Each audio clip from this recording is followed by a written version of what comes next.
Ay, ang bata.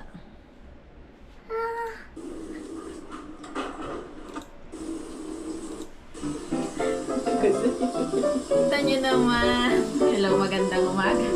Magandang hapon pala. Nandito kami sa computer room. Ginawa namin computer / bodega room. Dito ko pinakain si Liwon kasi... Ay, no, please! Kasi dito siya tumambay kanina. Kaya dito ko na pinakain si Liwon. Tapos yung upuan namin, yung computer chair namin, tinapon na kanina. Kasi nalalakihan ako, tapos may scratch na. May ano na yung leather niya. Hindi naman siya tunay na leather kasi kaya madali siyang napunit. Pero anyway, 5 years naman na yun namin nagamit. Kaya pinaano na namin, dinispose na. Nanood kami ng video, ng lumang video. Baby pa si Liwon dito. Tignan mo.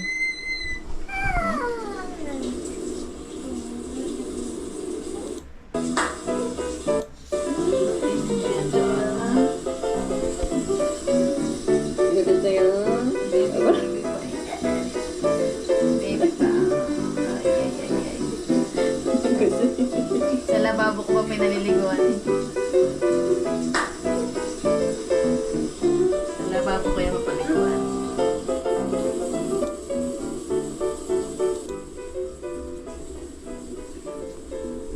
Ay, tingnan niya naman.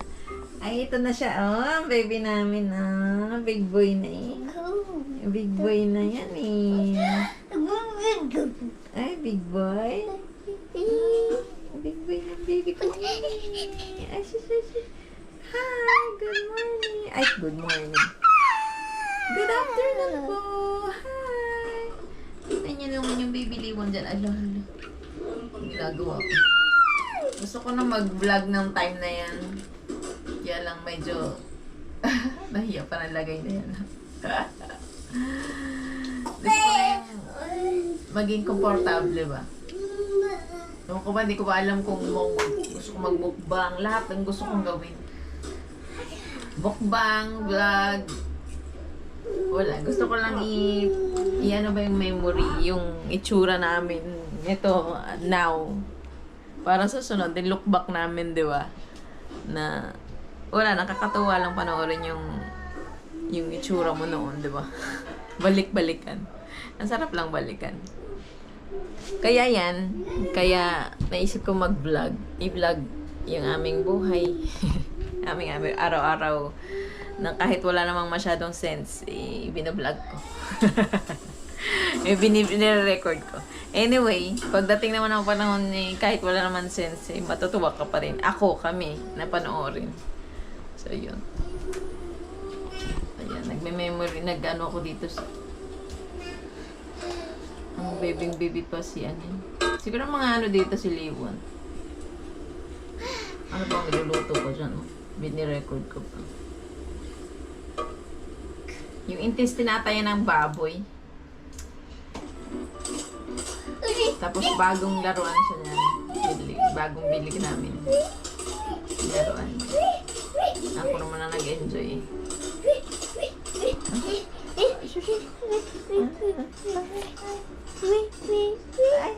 Ngayon niya na-enjoy yung pinapanood. Pero ang time yung dead mo siya. Time na yun, no? Ang nanay yung nag-enjoy.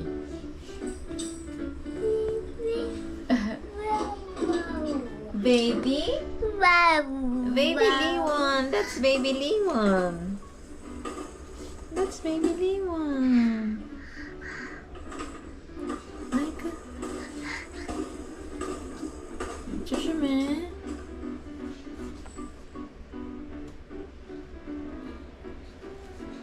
Buti na lang binlog ko yun. Nirecord ko yan. Ang cute ni Liwon. Kahit masabi-sabi ako, okay lang. Cute naman kami. Mas cute si Liwon. Cute ni Liwon dyan. Oh, baby. Di pa siya nakakalakad. Pero nakakaupo na siya. Siguro mga 7 months na siya dyan. Kita mo naman ngayon. Ay, aray. Ay.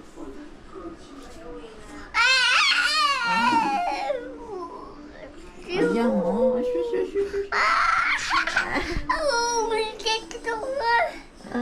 Correct. Super cute mo naman yung baby ko yan eh. Dito ko pala nilagay ang aking... Ay, makina. Ayan, nauntog ka na. Let's go na nga. Nauntog ng baby. Huwag ko nang ito. At nasisikip pa na siya dito.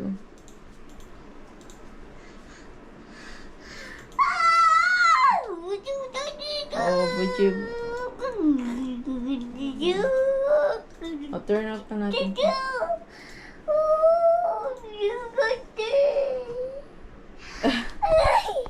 Ay, sus. Enough ko na yan. Happy ka. Let's go. Let's go na, baby love. My baby is a pink. Ay, ayaw mali. Let's go na.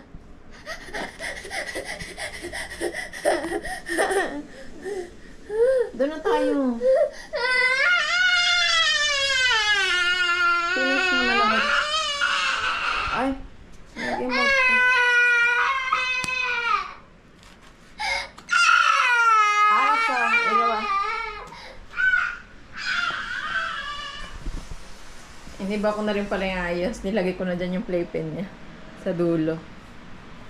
Kasi, nasisikipan ako dito sa ano, dito ko siya nilagay. Nasisikipan ako. Pag pupunta ako, pag maglalaba ako, pag pupunta ako dito sa washing.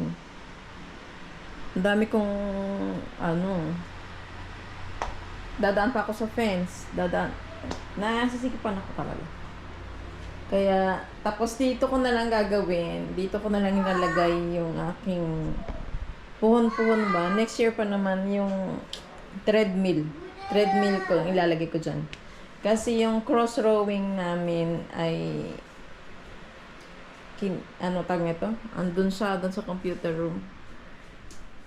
Ay, tag nito? Tapon na siya. Itatapon na. Sayang, nasasayangan din ako dito kasi ilang taon din namin to. Kaya lang, ilang taon ko din itong namin nandito siya, ilang taon din. Pero ilang buwan ko lang naman ginamit. Kaya lang mga 2 months, magti 3 months ko ginamit. Kaya lang na-realize, napansin ko na parang sumasakit yung likod ko. Tapos ganun din pala si Kunyong dati.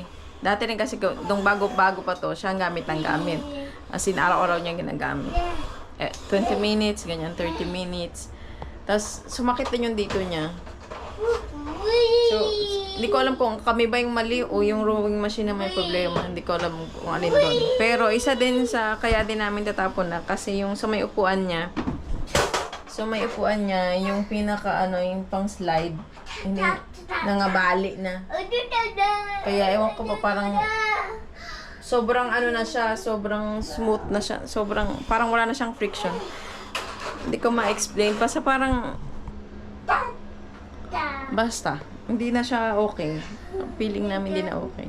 Hindi na siya okay, pero yung katawan niya, kasi ganun pa rin, maganda, mukha pa rin siyang bago. Kaya nakakapanghinayang man itapon. Kaya lang, pag ginagamit naman, sama-sama naman yung pakiramdam ko. Kaya, sense niya? Wala na siyang sense. Kaya, wala, tatapon na siya. Kaya, next year, pagkadating ng treadmill, tsaka namin siya i-dispose. Puhon. Let's go na. Tapos, ilang araw na ako dito. Talagang, tatapusin ko na to. Siguro mga 3 days, kailangan matapos ko na to. Kasi baka pumunta dito yung biyanan ko. Kasi Chusok, pupunta siya dito, dadala siya sa amin ng pagkain. Ng niluto niya, kimchi, ganyan, japchae. So gusto kong nang ibigay ito sa kanya pagbalik. Kasi hindi kami pupunta sa kanya, sa Iksan. Siya daw ang pupunta dito. So, gusto ko naibigay na to sa kanya, kaya may namadali ko na. Kaya ilang araw din ako hindi nag-record at talaga namang tingnan niyo naman. Patapos na ako dito sa dito sa half na to. Tapos dito, unti-unti na rin, konti na lang bali. Green na lang ang kulang. Yung green, tapos yung yan. Basta, feeling ko 3 days, pasok ko na yan. Pasok. Tapos ko na. Let's go!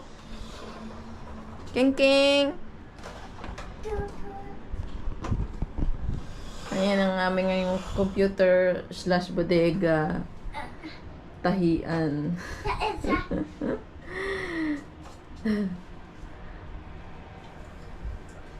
May ano pa doon? Halaman. Gusto ko na maging minimalist. Yung ayoko na maraming gamit. Gusto ko yung maluwag na kung ano lang yung kailangan, yun lang dapat meron, 'di ba?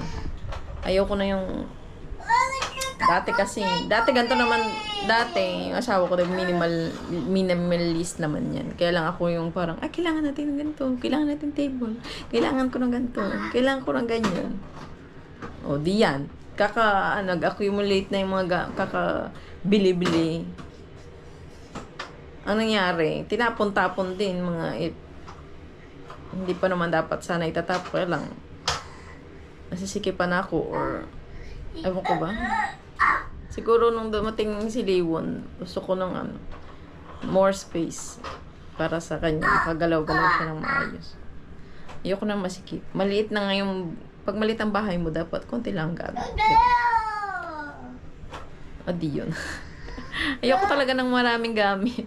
Pero bakit ako bumili dati? Bakit kami tapon kami ng ng cabinet, yung cabinet dito, yung table, computer table, dinapon. Tapos, chair naman ngayon.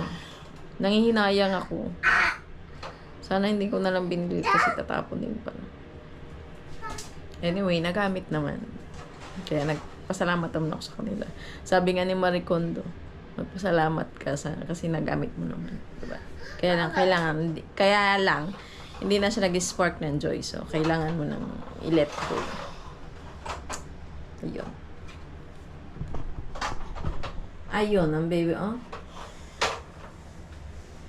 Anong oras na ba? At alas 2 lang ako kumakain kasi 46 kilos na ako.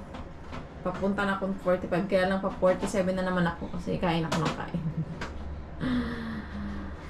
King Liwon! Let's go na. Dito ko pa talaga. Ang dami mo nang pwedeng paglaro. Let's go na doon sa yung playpen. Let's go. Huwag ka na dito maglaro at marami kang pwedeng pag-untugan. Simba ko. Oh my God, dali.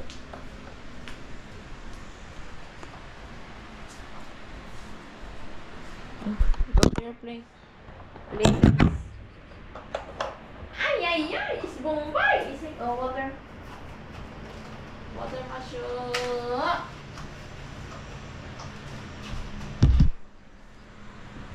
Kanina pala naglalaro siya dito. Diyan, nakahiga siya. Tapos, pinaglalaroan niya yung tubigan niya.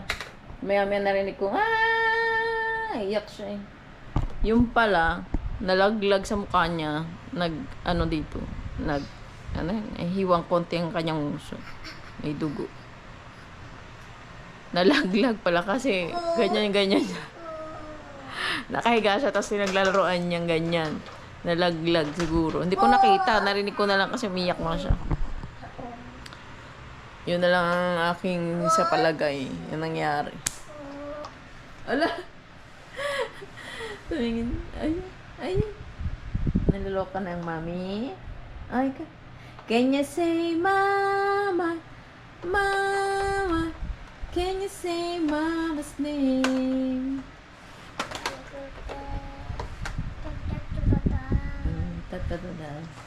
Hindi niya talaga sabihin yan, mama. Ayaw niya talaga. Pati mami, ayaw niya.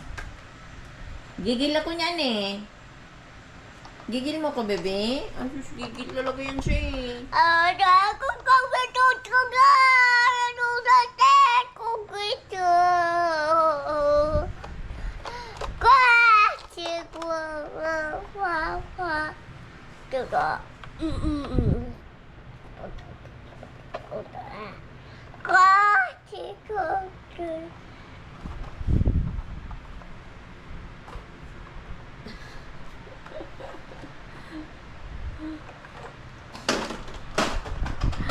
May orasyon pa, naglalaro eh.